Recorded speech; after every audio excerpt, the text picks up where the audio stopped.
والفسيخ طلع بيجيب كل هالفلوس. تعالوا نحكي لكم عن أم مكة المصرية، البنت اللي قلبت السوشيال ميديا من ورا شوية فسيخ وملوحة وسمك مملح. أم مكة عمرها 29 سنة وبلشت من الصفر بفيل تني، بس اليوم عندها شقة وعربية ومحل، وناس من كل مصر بيوصلوا لها يطلبوا منها فسيخها المستوي الصح.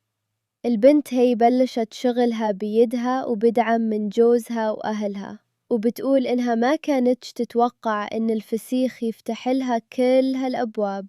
صار عندها زباين من الخليج وبتوصل الطلبات لحد باب البيت. البنت دي قلبت الترند بسبب طريقتها بالمونة والبيع، حتى الناس كانت تقول إنها بتبيع ذهب مش فسيخ. بس الدنيا مش كلها وردي. آخر فترة صار معاها موقف مش سهل أبداً.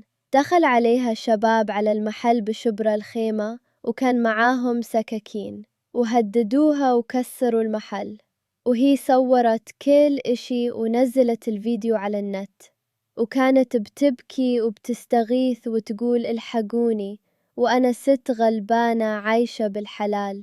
عملت بلاغ والشرطة لسه بتحقق، والناس كلها اتعاطفت معاها. يعني هو الفسيخ فعلا طلع بيجيب فلوس، بس كمان بيجيب وجع راس وحسد وشهرة، وكلها مش دايمة.